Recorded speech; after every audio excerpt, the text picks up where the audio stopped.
like to welcome everybody here this morning to the celebration of the life of Lindley Siepman. And I'd like to welcome him on behalf of the family, his wife Jean, his daughter Pam, and his sons Neil and Andrew. I'd like to open in prayer. Father, we thank you that we can be here this morning with a heart of celebration for the life of this man.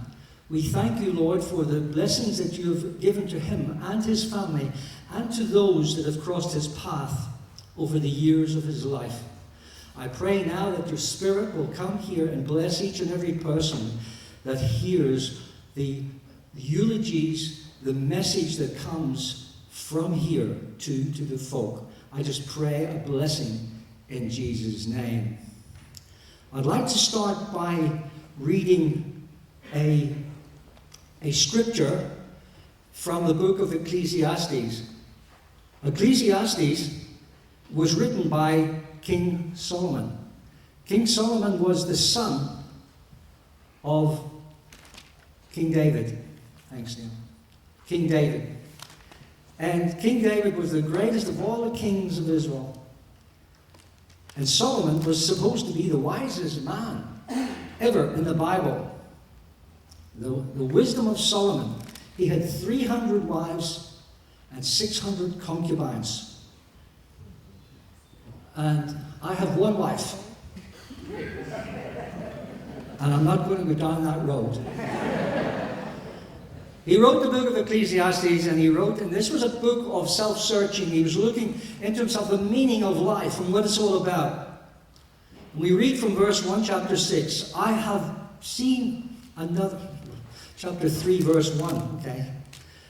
There is a time for everything and a season for every activity under the heavens.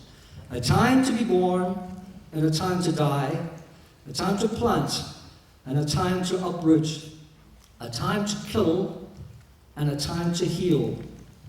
A time to tear down and a time to rebuild. A time to weep and a time to laugh. A time to mourn and a time to dance. A time to scatter and a time to gather. A time to embrace and a time to refrain from embracing. A time to search and a time to give up.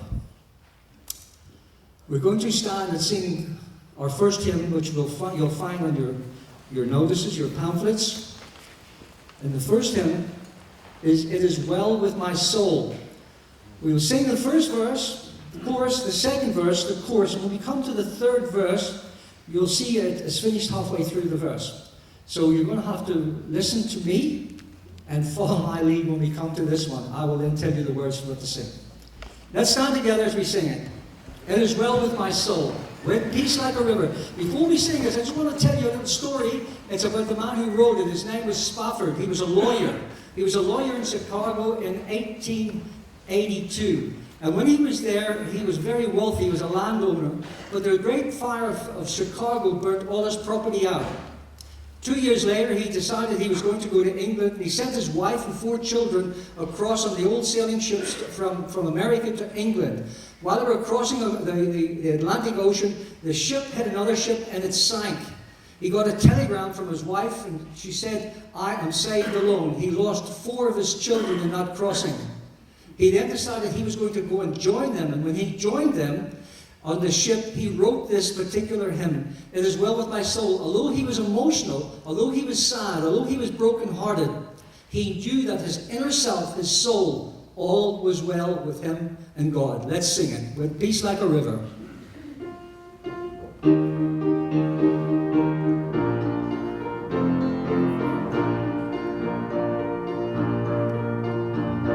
When peace like a river attendeth my way, when sorrows like sea billows roll,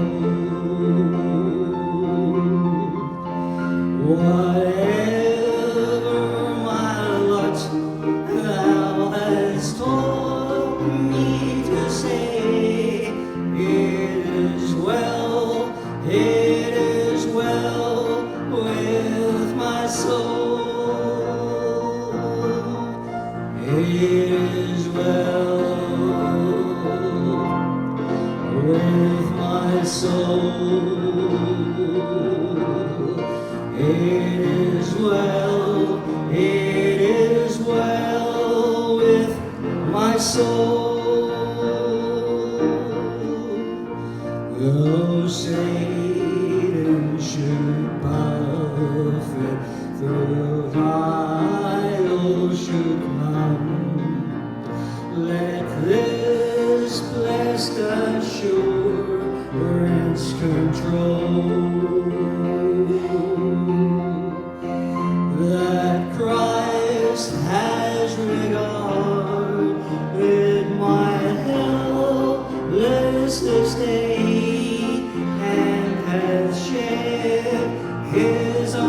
We're going to start the eulogies now, and I'd like to call up Colin first of all.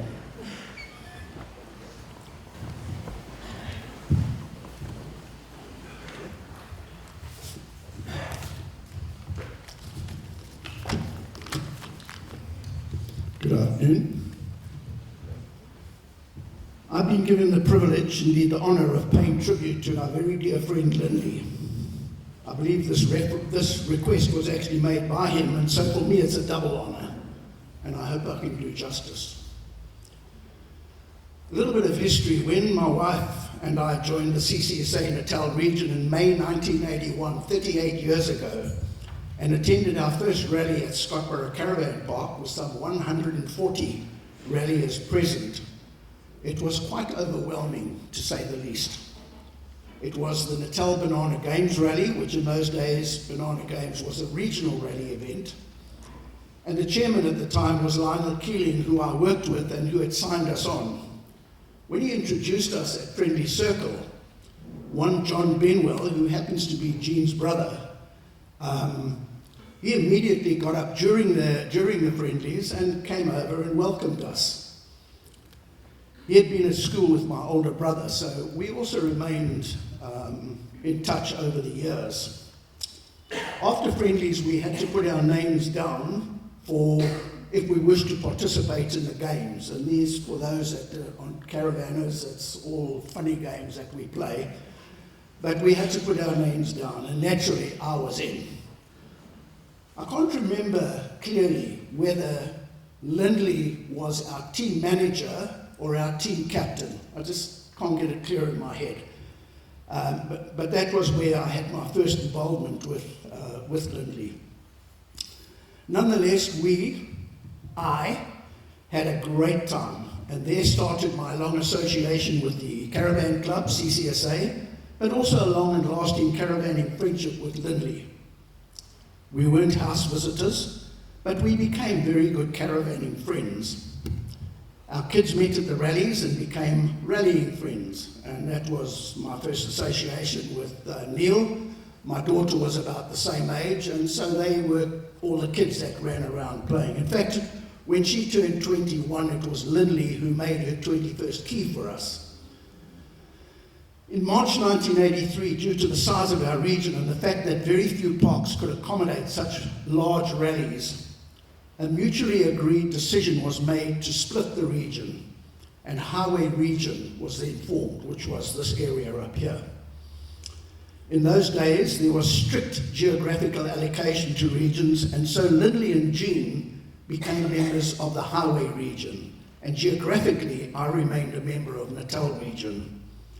Some years later, when membership allocation rules had been relaxed somewhat, Jean and Lindley transferred their membership to Natal Midlands, where they have remained until today, and where I know without any shadow of doubt they have been highly regarded as valued members of that region, and of course of the Caravan Club itself. During their membership of CCSA, Lindley had always been a staunch member of the Hash House Harriers, and was very proud of that fact. And the Hash House Harriers is an internationally acclaimed group of non-competitive running social clubs. Members were known as hashers, and every weekend, including when Lindley was at a rally, they would go out on a hash or a hash run. I didn't want to do any injustice to the Harriers, so I researched it further with Dr. Google and found a very interesting definition on the CNN travel site. This is what it said: a drinker's guide to running the world. A self-professed running club with a drinking problem. It's part scavenger hunt, part exercise, and part debauchery. It goes on to describe various hashes, but ends with an apt description of our dear friend Lindley. And I quote, "What they all have in common is a great sense of humour." I can now understand why Lindley loved it so much, aside from the beer, of course. If you're interested in knowing more about the Hash House Harriers, Google it. It makes for an interesting read. That's another point. So, I think there is no one who can dispute that Lindley had a sharp and almost wicked sense of humour. His gift of repartee, which is described in the dictionary as an apt, witty reply, or the gift of making such a reply, and it originates, interestingly, from an answering thrust in the sport of fencing. There is no doubt Lindley possessed that skill in abundance. You only had to listen to his sharp-witted comments and chirps at friendlies. He was sometimes hilarious. But more important, what about his character? Lindley was loyal, some may say to a fault. He was loyal to his family, an important part of his life, whom he spoke of with great pride, to his friends, particularly his caravanning friends, and by association to his caravan club and region.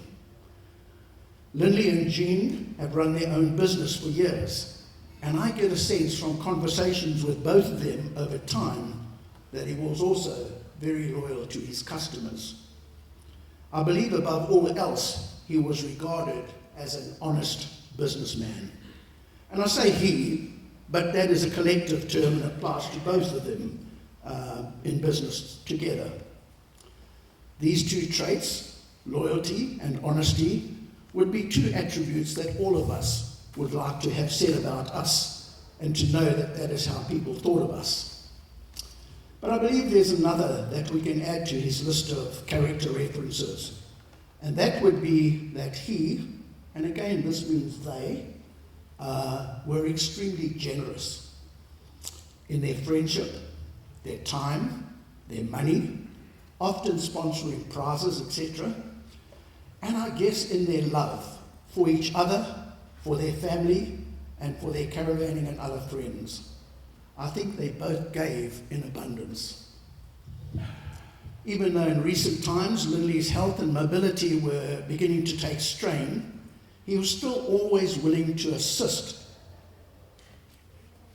Just as an aside, not in my notes, but since coming back into rallying, I've marshalled on a couple of times. And on several occasions where they have not been marshals for the weekend, Lindley has put together a quiz, and Lindley and Jean have then marked that quiz, and they've put up a prize. Just because that's what they wanted to do. It is a fact that in every walk of life, whether it be in clubs like the CCSA, the Hash Harriers, in sports clubs, community living, I live in a retirement village, or even in business, there are always doers and lookers. Or said in another way, givers and takers. Some folks are, while happy to join in the fun, are equally happy to sit back and let others do the work. I don't need to convince you which category Lindley fell into. He was definitely a giver of his time. And that leads me to add that as another characteristic of his. He was definitely not lazy. He was a giver of his time, his effort, and his energy, and indeed his money in prizes and that sort of thing. So we have loyal, honest, generous, and a giver. I'm sure many of you can add several other similar adjectives. I think it's fair to say that Lindley was a quiet person, not loud and brash. And although, like most ralliers, he enjoyed socialising with a beer or three, I don't ever recall seeing him inebriated due to an overindulgence, which is also a credit to his character and his personal standards of behaviour. I must end with a bit of a funny story, and that was I'd had a very long break from rallying, about 10 years in fact. And due to the Kings, Ron and Rose, who I'm sitting with, I began rallying again in mid-17 with Natal Midlands. And my first rally back after a somewhat 10-year break was at Villa Spa on the south coast. And not surprisingly, I renewed my association with Lindley. We ended up, I think not coincidentally, sitting at the same supper table. And when the time came to start dinner, he said to me, "Come on, let's go and dish up salads."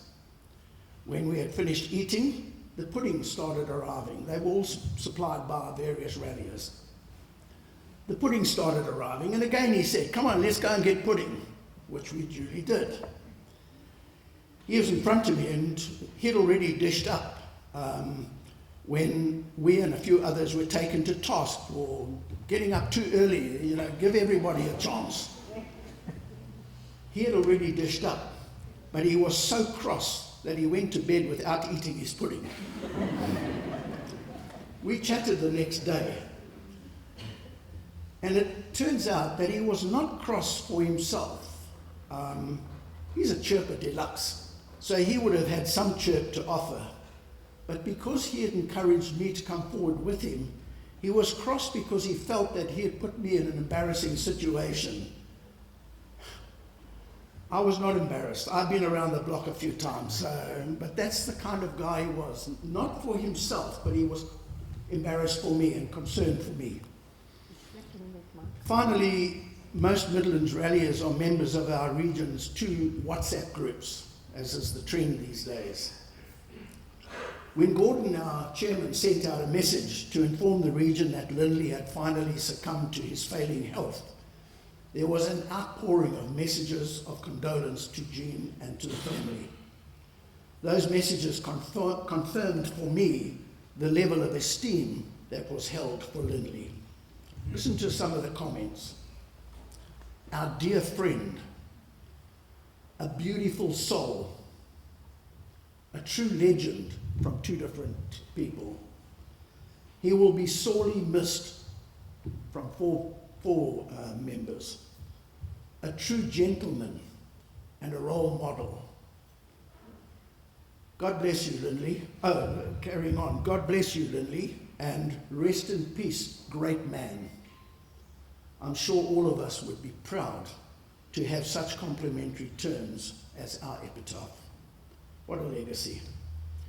I just wanted to deviate from these. I told Jean I would speak quickly, but just another thing that came to me as I was talking, and that is after coming back into caravanning in mid-17, in 18 April, they had a rally South Africa in Richards Bay, which I attended. And being a past president, I was invited to come up on the podium and to say a few words.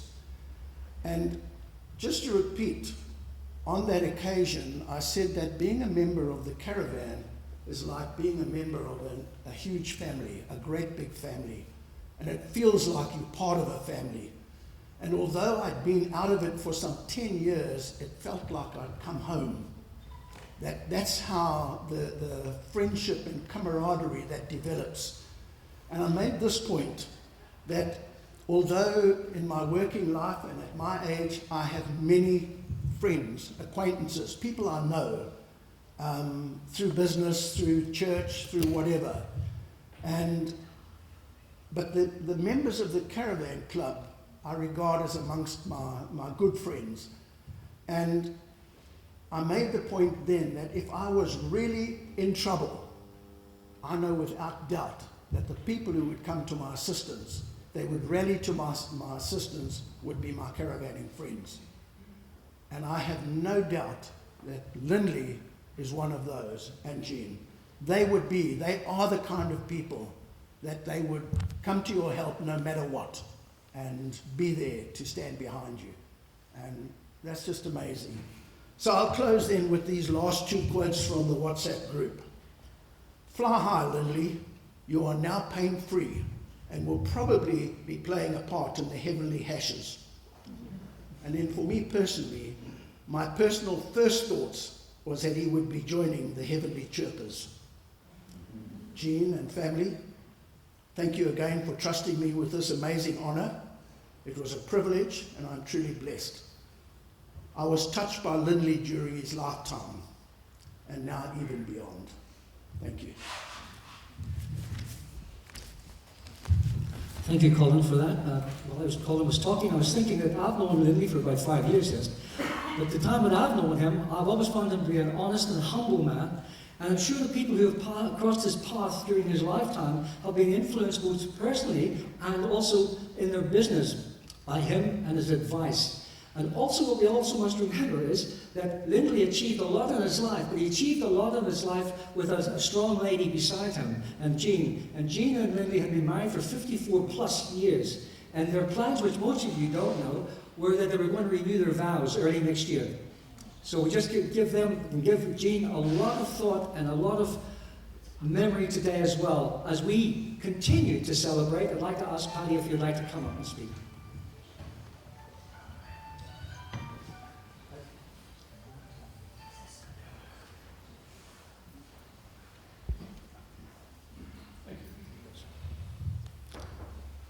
I hope you can all hear me. I'm not going to talk with this thing.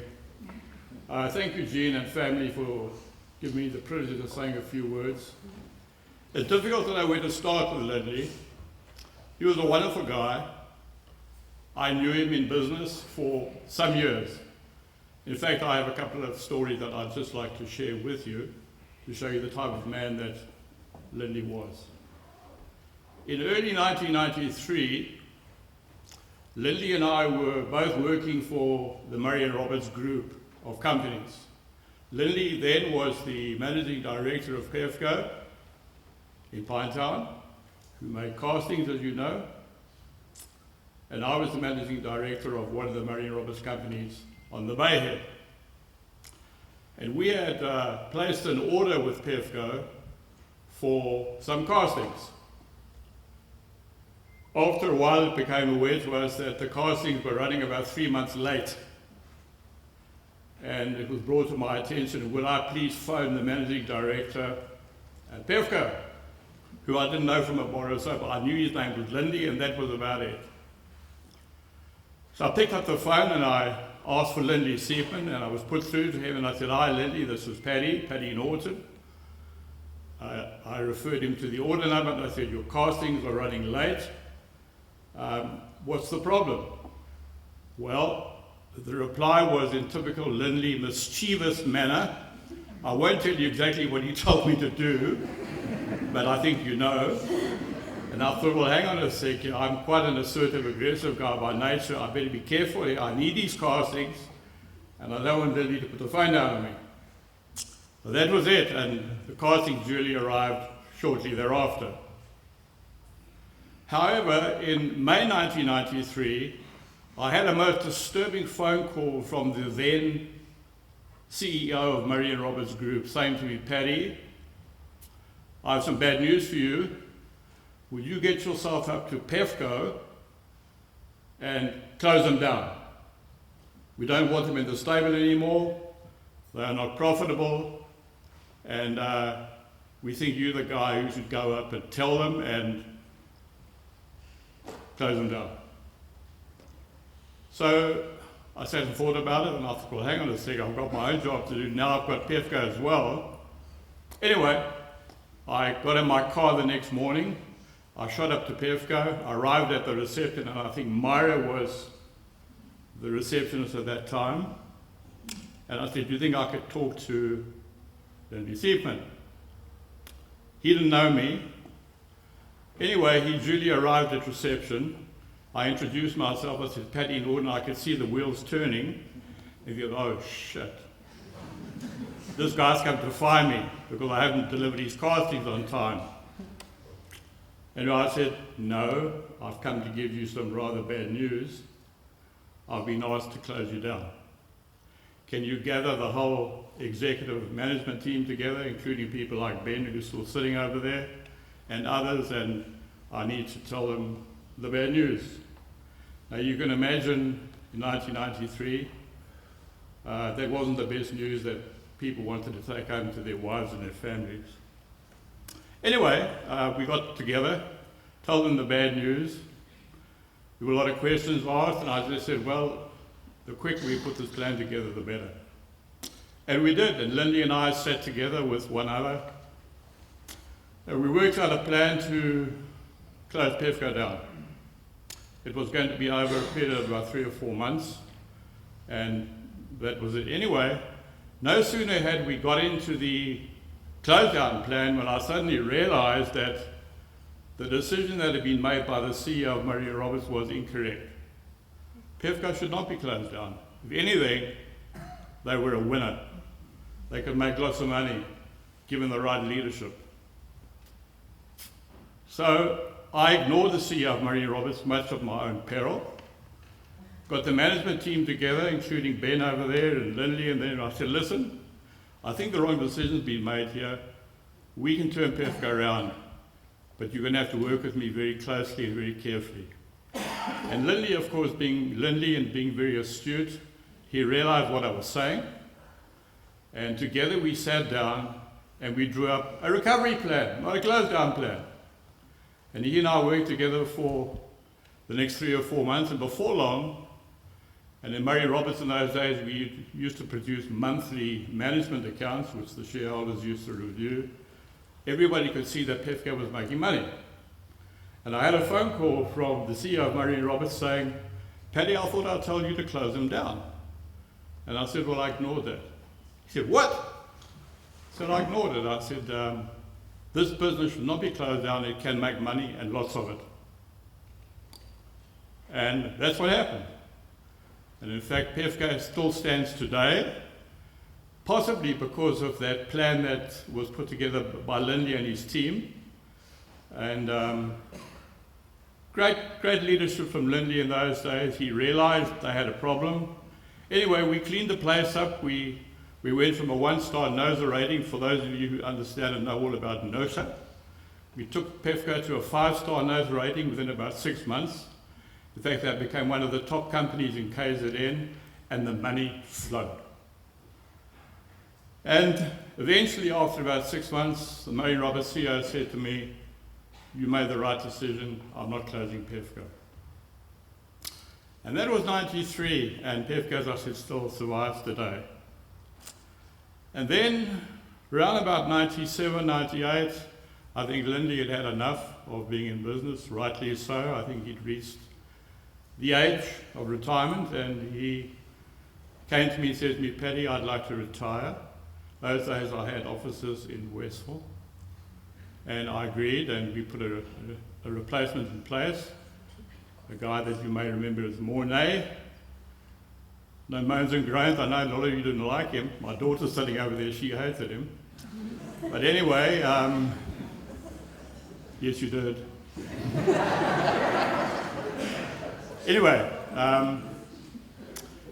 we arranged for a retirement farewell for Lindley in my offices, and I was privileged enough to preside over the retirement proceedings, and Jean was there. And unfortunately, I didn't bring my reading glasses with me, otherwise I would have been able to read to you a copy of the retirement speech that I made at his farewell, which, amongst other things, was extracts from many of the people at PEFCO who he had worked with, and some of the thoughts and feelings that they had about Lindley. And, you know, he had many nicknames for, I don't know whether you know that, he was called Mongoose. And the African name escapes me, but he was called Mongoose because of the way he burrowed into various things. He was called Perry Mason because of his detective-like instinct. And then lastly, and probably quite rudely, he was called Wingnut. And he was nicknamed Wingnut by, I think, the previous owners or shareholders of PEFCO. But one thing in common that all the PEFCO people had, and that they shared, a tremendous admiration for Lindley, his product knowledge. I still say today, when asked and discussed that, he was probably the foremost foundryman or foundry technologist, if you wish, of South Africa. And probably, if you rated him, probably one of the best in the world. There was nothing Lindley didn't know about castings and foundries. In 1998, early on, I decided I'd had enough of Murray and Roberts. And at the ripe old age of about 40, I decided to get out of corporate life and start my own business. And no sooner had I done that when the phone rang, and it was a Zimbabwean businessman who owned a foundry in Louis Trichardt. They made those little pots that we call poogie pots, and asked if I would please get up to Louis Trichardt on a consulting assignment and see about the sustainability of his business in Louis Trichardt. And I'd no sooner put the phone down when I thought to myself, the first person who I'm going to call to help me is Lindley Siepman. And I called Lindley and I said, hey Lindley, I said, I just had a call from this gentleman whose name escapes me, John somebody or other. He wants me to go to Louis Trichardt and do an assessment of their foundry to see whether it can be sustained or not. Very similar to the situation you found yourselves in with PEFCO in 93. And he said, Paddy, not a problem, I'll come up with you. So about a week later, we jumped in the car together. I think it was Lindley's car, and we shot up to Louis Trichardt and we did the assessment. The answer was no, it was not sustainable. And we finished about a day early, and I said to Lindley, I said, why not on the way home, instead of going back all the way through the dreary Carolina and the Mpumalanga, let's go through the Kruger Park. So we did. And we spent the night at Mapani Rest Camp, and we stayed up until God knows what time, in the early hours of the morning, just talking about PEFCO and Lindley and family and what. It was quite unbelievable, and the next day we came home. I didn't see Lindley for a long time. He called me about 3 or 4 years ago and said, Paddy, can I come and see you? I need to touch sides with you. And by that stage, we had relocated to Assegai. And Lindley and I spent the whole morning together chatting over a cup of tea. And then about 2 years ago, he rang me again and he said, Paddy, he said, I've got the factory now with my sons in Germany. Can you pop along and have a chat with me? And I did that very gladly, and we spent the morning together. Little did I know, it was the last time I'd see him. That's it, guys. Jean, be strong. Family, thank you so much for letting me say a few words. It was a pleasure. Thank you. Thank you, Paddy. It was very interesting. What we're going to do now is we've got the children. Yes, you want to speak? Yes, I do. There you go. Come. Watch your step. That's it. Gee, it seems high,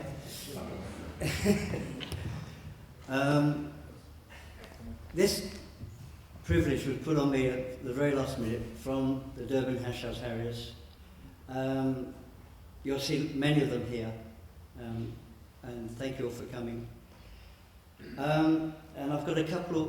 Lindley travelled. Not only did he do Durban hash, he did international hashing all over. And I've got some letters from people in Maputo hash who would like me to put their wishes here. And it says, Dear Jean, it is with deep sadness that I heard that Kenwa passed away. For over 15 years, Maputo and Durban hashes have directly held hands in friendship, and your annual visits and participation of our weekend events in Ponto de Ora and Swaziland. We had some amazing trips into all these places, unforgettable. And Lindley was always there. We still have much joy and pleasure being in your company, sharing these wonderful stories and humour. I still use one of Lindley's silly jokes, which he told me years ago. Jokes, that was Lindley. They were worse than mine.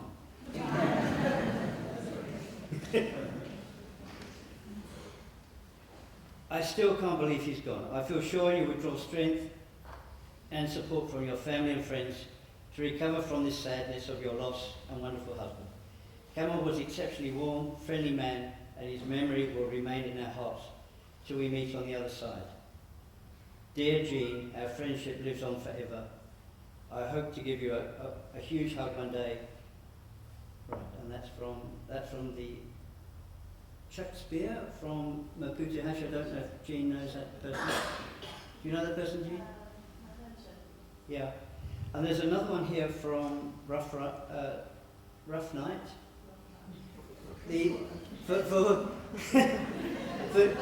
For you guys who don't know the hash, we're all given nicknames. Like Lindley was Camel because he always wore a camel hat. And this lady was called Rough Night, I'm not sure why.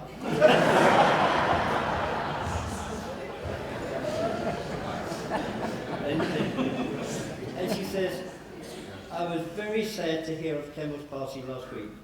You are in my thoughts and prayers. You will draw great strength from your family and your many friends at this time. Camel was a true gentleman, a very special person, and we all loved having you and Camel on our Maputo hash in Swaziland and Ponto. Camel always had a joke and a story for everyone. I'm sure Camel and Buana, do you remember Buana? Are causing havoc together in heaven, and that was from Rough Night. From Durban hash, he'll be sadly missed. He was, as I say, he was the only other thing we can say about him. We went to Thailand together. There's a group of about 10 of us, all flew to Thailand in 2006. An amazing trip, and Lindley was a centre of attention there. His love for caravans and his hate for Jeremy Clarkson, who used to destroy them. And he was the only hasher to go to Cardiff into hash. Thank you for this chance to say a few words.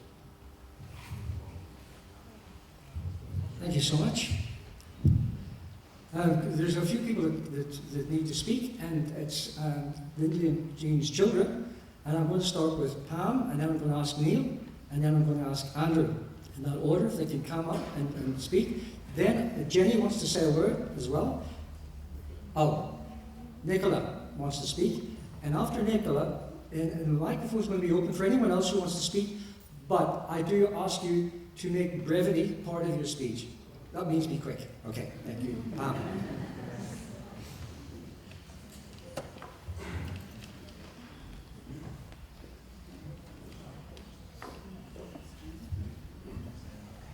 Everyone. I've been trying to think long and hard all week what I can possibly say, but nothing, well, I've got lots to say, but it's incredibly difficult. What Mom has asked me to do is read a WhatsApp from Siti, who's Dad's niece in America. And quite a lot of what I've read, what she's saying, is very much what I would have liked to have said as well. Uncle Lindley, boy, would he have fittingly heard me referring to him as uncle, was one of a kind, and a one-of-a-kind friend, not just an uncle. I knew I could count on him to be open and honest with me to encourage me and advise me, to entertain me. There was always laughter somewhere in our conversations, whether they were face-to-face or over the phone or using Skype, to be straightforward with me, to be respectful, to expect me to have high expectations for myself, to show me how important family is, to encourage me to always be respectful of others and give to others as I could, to be up to date on world events, to always have biltong around, to remind me to be proud of my accomplishments, to have thought through the whole plan before I had, to remind me to enjoy life, to be knowledgeable about every subject out there, and oh so much more. I'll miss the twinkle in his eye, the big smile, the calls to check in on me, and his huge support. Till we meet again, Lindley, love your niece, Siti, I'll miss you. So what I just wanted to say is things like that people didn't realize that on the 25th of every single month, 4 years, my dad would phone me and say, Pam, have you got groceries in your fridge? Have you got petrol in your car? Are you going out tonight? Have you got a jersey? It's raining. Drive slowly. And there's certain things like yesterday, Nicola, it was raining, or she was running. I said, Nicola, what would Grandpa have said? Have you got a jersey? Is there petrol in your car? Drive carefully. And those are funny things that Dad and that a lot of people might not have seen that Dad did for us kids, apart from all the other spoils that we've always had, which most of you know about, and how we were incredibly blessed and incredibly lucky. But it's those funny little things. I'm going to macro on Saturday. What do you need? And I'll say, Dad, I don't need anything. And he would arrive, and I'd push through my window on the floor, a little Nescafe coffee, or a tub of dishwashing powder, or funny little things. But those were the things that Mom and Dad have always done for us kids that are just so above and beyond what parents do that, but just funny little quirks that they've always done for us that I've always respected and appreciated, as opposed to all the other things, helping with cars and horses and this and that. I mean, there's just been so much. But later in life, I suppose we get a bit more sentimental, and those are the things that I've really appreciated so much and just thought they were so extra special that no one else could do for me. So that was just my little thought, and thanks everyone for coming. Thanks, Pam. Neil, would you like to come?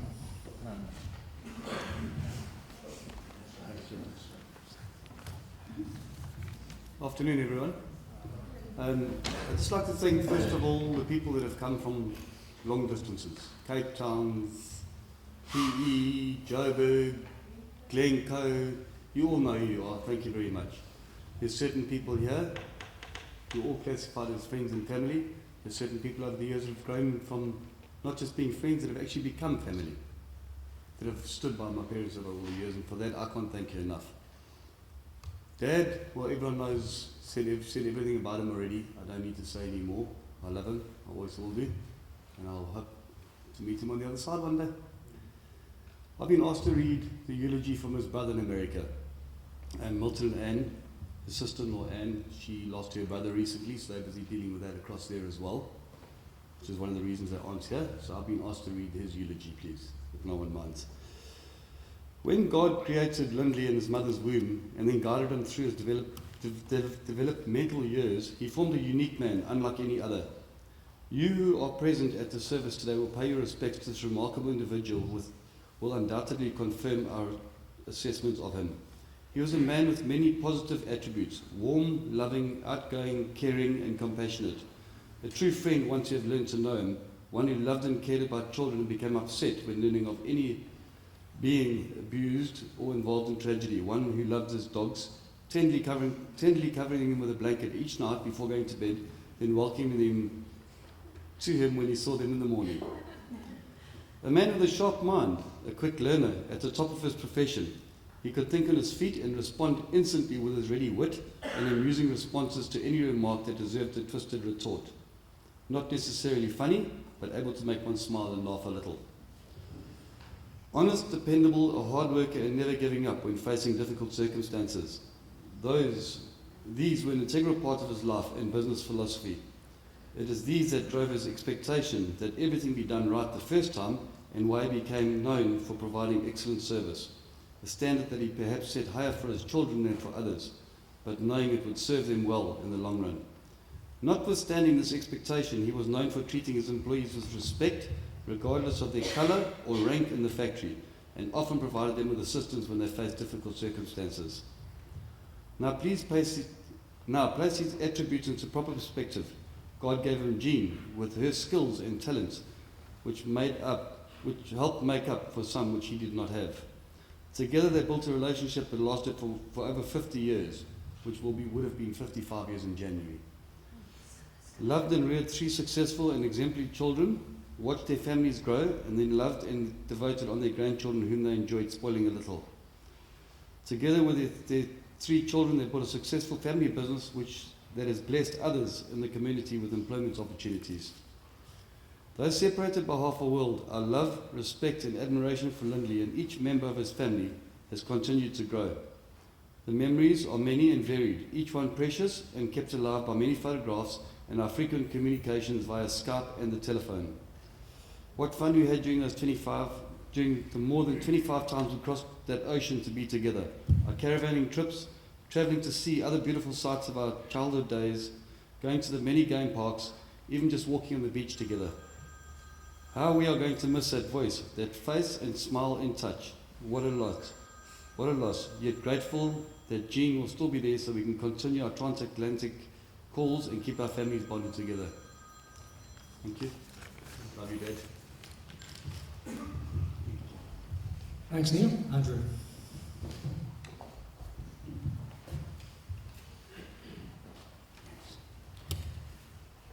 I went on this morning and Michelle had posted something on Facebook that I thought really made me think about Dad, and I thought, this is Dad, and I wanted to read this for you guys. He never looked for praises. He was never one to boast. He just went on quietly working for the ones he loved the most. His dreams were seldom spoken, his wants were very few, and most of the time his worries were unspoken too. He was there, a firm foundation through all the storms of life, a sturdy hand to hold to in times of stress and strife, a true friend we could turn to in times were good and bad. One of the greatest blessings we had was the man that we called Dad. Who was Dad to me? He was a success, a man who had lived well, laughed often, and loved much, who has gained the respect and admiration of many. He was a man who not only had the love of his children, has accomplished his task not only as a father, but as a person as well. He always looked for the best in people and always gave the best that he had. I will always remember Dad as the man who gave everything and expected nothing in return. He always smiled and had a wicked sense of humour. The jokes that he used to play on people, the caravan people would know, all the ladies and everything, his infamous one-liners, and always 9 times out of 10 getting the stirrer spoon at the caravan rally. Dad, I know you're at peace, and I know you're in a better place. I love and will miss you until we meet again, Andrew.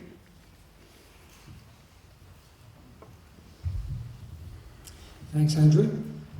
Nicola, Lindley's granddaughter.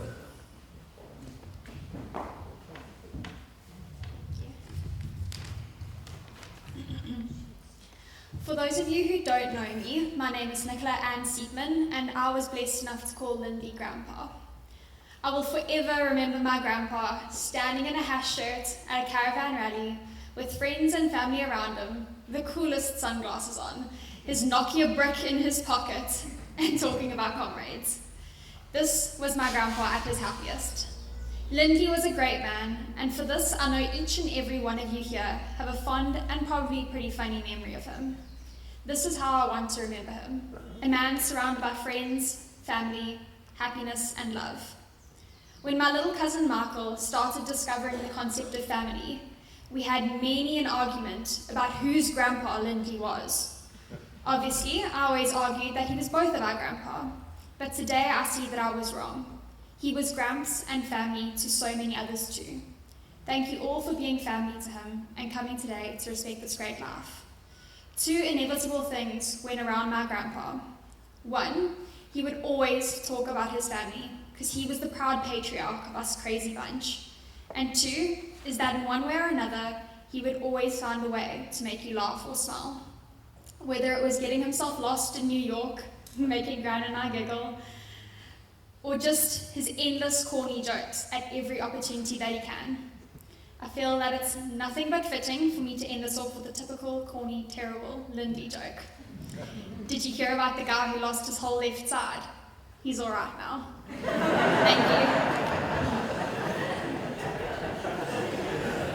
Thank you. Thank you, Nicola. It's great to see youth and confidence together like that, isn't it? Amazing. Thank you so much. I'm going to open the mic if anyone else would like to come up and say a few words, and the emphasis on few. Okay, so if anybody else would like to come forward, please feel free to do so.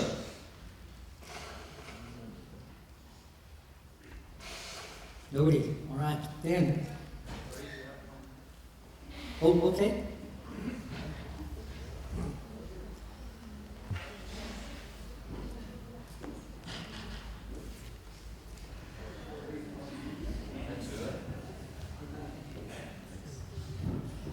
Right, good afternoon. My name is Ajit Singh and I actually work for the foundry PEFCO. And I don't know who else from PEFCO is here. Scotty, okay, come up front. Sydney? Ben? Ben? Who else?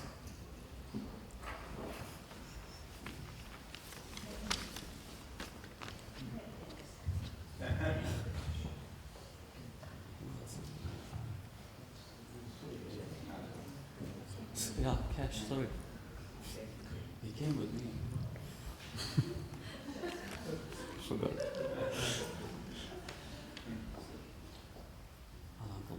Okay, so these are the few gentlemen around me that worked with Lindley for a very, very long time. I first met Lindley in 1989, and I was a youngster at the time. I was looking for in-service training, and is that Keith McEwen? Hi. Okay, and Lindley was the general manager at PEFCO, and you know I can clearly remember his firm, direct leadership. There was no grey areas with Lindley. If he wanted something, he was very clear with what it was. And we found that he was a very well-respected foundryman in the industry. I use the word formidable, I use the word fearless. That was what Lindley was in our business. Highly protective over the foundry, very defensive of PEFCO. Mr. Paddy Norton alluded to a bit of that. Paddy, when you left PEFCO to get back to your office at Westville or down at Elgin, we used to get the 3rd degree from Lindley. All about cleaning up the foundry, making sure all the board packs are in order, the reporting structures that Murray and Roberts demanded from us. So yeah, Lindley was also a guy who shaped PEFCO to where it is right now. I know you used the word making loads of money. That was a while ago. The economy is not allowing that for us right now. However, Lindley's left a legacy at PEFCO. His track record is there forever. It's indelible. I think we've got big shoes to walk in order to accomplish some of the stuff that he's done. Very strategic man, always carefully considered things, always had a plan, and he had plan A, plan B, plan C. You came down to shut it down and you guys turned it around. Picked the people that worked for PEFCO, handpicked them, understood what was needed. Lindley wasn't a guy who was impressed with your CV or your qualifications. If you had the right attitude and you could articulate yourself well, then you were on his team. I can say even after he retired from PEFCO, he was part of the PEFCO family. I would say since 1989 when I joined, there's hardly a day that I haven't engaged with him or discussed something with him either on the phone or on, well, you'd rarely get an email from him. It'll be a direct phone call. That was Lindley. Or, can I see you in half an hour's time? Can we have a cup of tea? And that was what it was. If you needed any advice on travel, anywhere in the world, you call him, yeah. So he'll bring through a map, break it open, draw out exactly what you should do, probably leave you with photostated copies of things, highlighted, don't forget to visit this place, etc. So yeah, he knew it all. He'll tell you where the last petrol station is and how many Ks to the next one. That was it. And I think all of us have actually asked him these questions from time to time. And yeah, he was very, very well traveled and very knowledgeable. If you needed advice, especially in business, then you'd call him in and he'd listen to you. He won't interrupt you until you're done.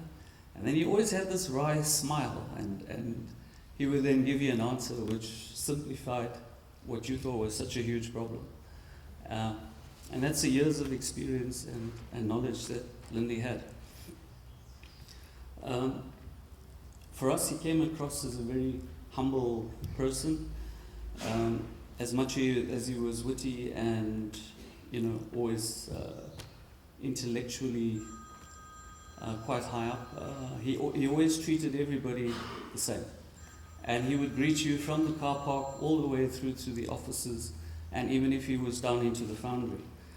And that was just his nature. So, we were privileged to actually know him, and we've learned a lot from him. He's guided a lot of us, including me, the team behind me, mentored us in lots of things. And I think Paddy alluded to the fact that Lindley could be considered a legend in the foundry industry, especially in South Africa. There was very little that he didn't know about castings, and he's proved that to us time and time again. So yeah, he'll be sadly missed by the family at PEFCO, because we were always used to him coming in and out there. And yeah, may his soul rest in peace. Thank you. Thanks, guys. Thank you so much. Thank you guys for coming up. It's getting like the Oscars. It's great. Is there anyone else that would like to?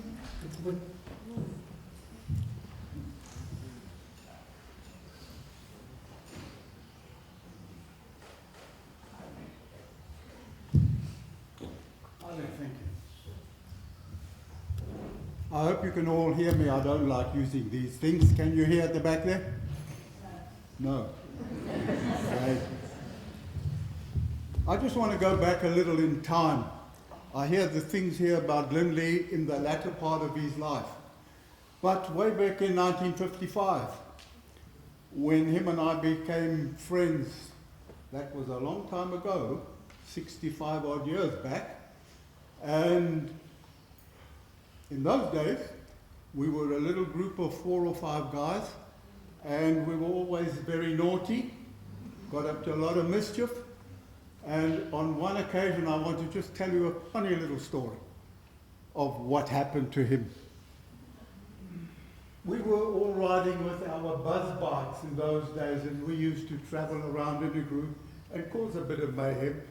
And I had on my motorbike, buzz bike, 3 little lights around the headlight. And they had sharp little points on the front. One was green, one was red, and the other was yellow. And we were driving down on Beela Road, coming to Queen Mary Avenue, where the old trolley buses, which I think a lot of you will remember what they were like. They used to come down on Beela Road and make a U-turn and park at the terminus and then go back to town. And we were riding along Beela going out towards Montclair, and I was playing the fool behind Lindley. He had a Maserati bike, and I'm the little Garelli, and I was putting my front wheel over his exhaust pipe and pushing him along as we were riding, and it was interfering with the performance of his bike. Needless to say, when we got to this Queen Mary Avenue intersection, there was a trolley bus, and it was going to cross across Beela Road. So it duly did so. He slammed on his brakes. I couldn't stop in time, ran up between his exhaust pipe and his wheel, and both of us ended up on the deck. When we got up, what had happened was one of my little lights had stuck into his behind and torn his pants all the way down the side of his leg. So he had a little bare ass riding around there. Now we had to go home from there. So he was in the group, and we had a fair distance to go, maybe 10, 15 k's. And what happened was he was driving along, holding his pants together, keeping his behind out of view, but with his hand on the accelerator. But every time he had to change gear, he had to let go to pull the clutch in and change gear. And everything fell down, and he was spending all night long. And the cars that were riding behind were riding with their great big headlights on. And it was quite an experience which he didn't like, but that was how it happened there for Lindley. So that was something that happened in a light-hearted manner a long time ago. Subsequent to that, around about, I think, 1965-ish, Jean and Lindley got married, and I just have to say that from that time, I've been in touch with you guys, and it would appear to me that in that period, he never stopped courting you. You were the greatest of friends, and you have had, in my humble opinion, the greatest marriage that I have ever seen in my whole life is the one that you guys had. And it's sad now, after all these years, that you have lost your soulmate, but that's how it is, Jean. And I've also lost my best friend. So, Lindley, may you rest in peace until we meet again. Thank you very much. Thank you very much for that. What a wonderful tribute to the marriage as well. Is there anybody else that would like to come forward? No. Right. I'm not going to be long, and I know that everybody's smiling when I said that. I'm not going to be long. But everybody's had family's had a few words, and friends have had a few words. And I think because we're in a church, it's only fitting that God has a few words as well. I like to read Psalm 23, mainly because a lot of people who come to christenings or weddings or memorial services, it's the only time they really get to church. So when I have you, I make the most of it. Hatched, matched, and dispatched. Okay, so Psalm 23, I just want to explain a little bit to you, and I won't be long, I'll be about 10 minutes, and then that's fine.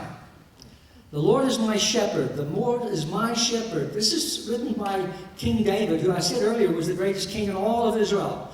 King David had his problems. He had a lot of things that he had to account for in life. He was hunted down initially by King Saul, and then later in life he was hunted down by his own son who wanted to kill him, Absalom. But King David went across from the old city of Jerusalem. He was crossing the valley, the Kidron Valley. And as he went across the Kidron Valley, he went on the other side, at the Mount of Olives, and he wrote the Psalm 23. And the Psalm 23 starts off, "The Lord is my shepherd." The word here that I want to emphasize is the word "my." It's possession. The Lord is my shepherd. If the Lord is my shepherd, it means that I am his sheep. So he is mine and I'm his. And that gives me hope and it gives me confidence of the whole thing. I shall not want. I lack for nothing. He's not only my shepherd, he's not only possesses me, but he provides for me. He provides everything for me. People say, no, I'm a self-made man, I do this, that. It's God that gives you the breath and it's God that takes it away. God does everything for you. I remember saying once at a very serious funeral service, I said, your next very breath that you take could be your last. There was an elderly gentleman in the back and he turned purple. Just at the thought of it, I think the panic attack was coming on at the time. He provides everything for us. He possesses us and he provides for us. He makes me to lie down in green pastures. If he changes our position, that's the P for position. He changes our position. Lie down. We're standing. He's lying down in green pastures. How does he change your position? He changed my position when I came to the cross. When I realized that, hey, you know what? I need something in my life. If I was to die today, what would happen? Where would I go? I need to learn more about this. I need to find out more about this. My position changed when I came to the reality and the certain effect of what the cross had on my life. And it turned me around. It changed my position in life. It changed my position to God. Because once God was with me, then who could be against me? And then I found out that a lot of people are against you when God's for you. He leads me beside the quiet waters, and he refreshes my soul. He gives us a pardon. It's not a case of saying, all right, you've been a sinner, now you're not guilty. No, it's a case of like you've never sinned before. You've been pardoned, like you've never sinned. Because Christ, as he hung on the cross, he took everybody's sin upon himself. And through recognizing that, then we can be set free, and we receive that pardon. He guides me along the paths of righteousness for his name's sake. When he guides me along the paths of righteousness, that's the P for progression. I know my daughter used to say, she says, being a Christian is like a work in progress. It's not all of a sudden you're waking up in the morning and everything is great. You're waking up and you realize it's another day to get through. It's a progression. It's a work in progress, as she said. A work in progress. A bit like the roads in Pinetown. Although, maybe it's a bit quicker than that. Even though I walk through the darkest valley, and this is what he was going through, the Kidron Valley, even though I walk through the valley of the shadow of death, I will fear no evil, for you're with me. Your rod and your staff, they comfort me and protect me. P for protection. You've got the rod that was fending off the wild animals that were coming, the bears and the lions to get the sheep, and the shepherd boy was fending those off with this rod. And then the staff, to comfort the staff, was another pole with a hook on the end. Now you find that the rod was there to protect you from the outside source. So God protects us from outside source. And sometimes people can skinner and talk about us behind our backs. And God protects us from that. But the interesting one is the one with the hook on the end, because when the sheep got too close to the edge, they would fall over the cliff. So the shepherd boy would then hook it around the sheep's neck and bring it back. Why? Because the sheep was about to actually fall over. They were their own worst enemies at times. And sometimes in our lives, we are our own worst enemies. There's decisions we've made, the choices we've made, things we've done. God will protect us from that. I fear no evil, you're with me. They comfort me. You prepare a table before me in the presence of mine enemies, and you anoint my head with oil, and my cup overflows. Oil in the Bible is representative of the Spirit of God. And it's the Spirit of God that gives us the unction, gives us the ability, and gives us the wisdom of what we have to do. And what we have to do is to follow the ways of God. That's what it's talking about. And when you find a man who's got the credentials that Lindley had, when you listen to what the people have said here, what I know about him, I can see a man who is humble, and a man who didn't want to have, after the service, he didn't want people just to go and have as he called it, a piss-up. There's going to be refreshments afterwards, and that's great. And people can get together, and people can have a talk, and they can, I haven't seen you for years, and everybody gets together, and that's what he wanted. That's what he was about. Surely goodness and mercy shall follow me all the days of my life. That is amazing. That is great. I remember once talking in Umlazi, I was talking to a big event. It was one of these tent places, and it was an international event, and I was talking on it, and they had an interpreter behind me, not because I speak with an Irish accent. She was actually interpreting it into Zulu, not into English. And she was a very sophisticated lady, and as I was walking, I would walk up and down the platform, and as I was walking up and down the platform, she was walking right behind me. And if I was to say something, she would translate it immediately into Zulu. And if I put my hand in the air and I said, and the Lord said, she would then put her hand up and she would translate it into Zulu. She didn't only translate my words, but she translated my actions. After about 20 minutes, it's quite scary. After about 20 minutes, I turned around and I said to her, sorry, can I ask you a question? She said, yes. I said, is your name Goodness? She said, no. I said, is it Mercy? She said, no. She says, why did you ask? I said, because the Bible says goodness and mercy shall follow me all the days of my life. And I was just checking. We come to the last line of the actual psalm. It's Psalm 23. And here it is. It says, and King David says, and I will dwell in the house of the Lord forever. That is the P for promise. That is what he's promised us, that we will dwell with him forever. And that is the exciting part. And that's the end of that particular psalm. And I just want to conclude with a little note about King David. When he looked upon Bathsheba and he had an affair with her, they had a son together. The son got very sick. It was only a baby at the time. And as the son was sick, and the baby was very, very ill. And King David then, as they did in those days, he would put on his rags and he would put on his ashes on his head, and he would mourn, he would lie prostrate right down on the ground, and he would cry and plead with God to save his son. His servants were very concerned because he was not eating. He was just mourning the whole time. They were very worried about him. And then they started to say, what will happen when the child dies? If he's like this now, what are they going to do? What's he going to do when the child actually passes on? One day the child died. And their servants were talking in the corner, and they said, who's going to tell them? Who's going to tell the king this child is dead? King David heard them, and he said to them, is the child dead? And they said, yes, sir, he is. And he got up, he went in, had the equivalent of a shower, shampoo, and a shave. And then he walked into the house of God, and he worshipped God, and he came out. He sat down and he said, prepare me the best meal that you ever prepared. And he sat down and he ate. The servant came to him and said, why, when the child was still alive, you were mourning, now the child is dead. Everything's fine. He said, because I know that one day I will meet the child again. Because I will be in the house of the Lord forever. And that's one thing that we must do, is we must hang on to the memories of Lindley. But let go of him. Let him go. And the thing is, do you ever get over it? Do you ever get over such a loss? The answer is no, you don't. But you do get through it. And that's what's important. You do get through it.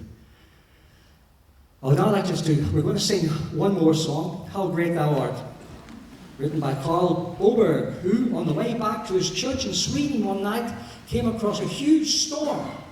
And when the storm had settled, he looked and he thought to himself, Lord, how great you are, the rolling thunder and the peace. Let's stand together as we sing the song, How Great Thou Art, written in 1885. That goes back before 1955.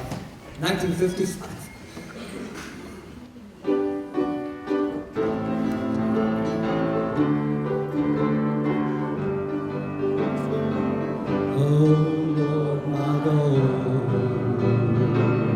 when I awesome wonder consider all the world my hands have made, I see the stars, I hear thy rolling thunder, that power throughout the universe displayed. Then sings my soul, my Savior God, to thee. How great thou art,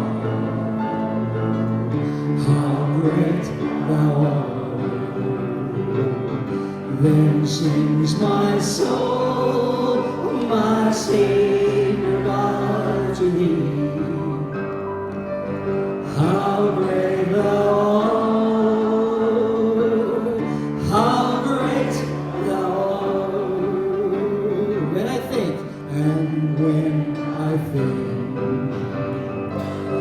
of God his Son, not sparing, faith came to die, I scarce can take it in. Right on the cross, my burden gladly bearing, he bled and died to take away my sin. Then sings my soul, my Savior God, to thee. How great thou art, how great thou art. Then sings my soul, my Savior God, to thee. How great thou art,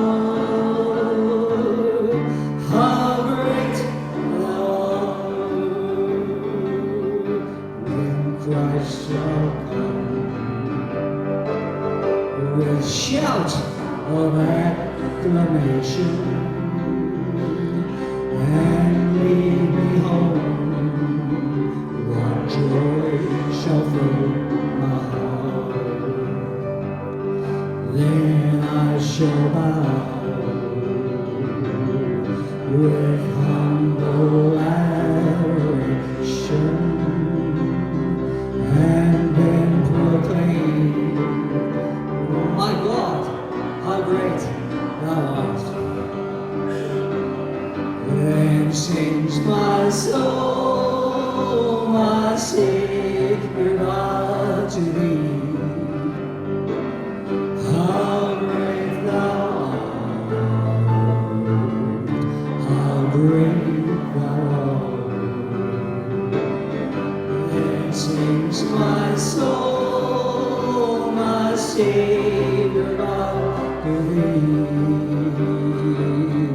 How great thou art, how great thou art. We're going to close in prayer. Just remain standing as we close in prayer. As God has decided to call Lindley home, we either remember the words of our Heavenly Father in the book of Genesis. Out of the ground you were taken, and to the ground you will return. You are ashes and dust, and to dust you will return. Jesus said, I am the resurrection and the life. Those who believe in me will live, even though they die. I pray now for the family. I pray for peace to come upon the family and a blessing that passes all understanding. We just thank you, Lord, for the life of Lindley. We thank you, Lord, his spirit has now been committed to you. We thank you, Lord, for the influence that he's had over the people in his path. We thank you for the advice and the guidance that he's done. And now, Lord, it's those who are left behind. We've now got to think about our direction in life. And we just thank you for today that we can celebrate this man. Now may the grace of our Lord Jesus Christ, and the love of God, and the fellowship of the Holy Spirit be with you all. Amen. God bless you and thank you for coming. And just before we leave, I'd just like to say that there will be refreshments served right through here in the hall. I would like to thank the Reverend Jeremy for allowing us to use this venue today, and of course his board as well. So God bless and thank you till we meet again next door. Thank you.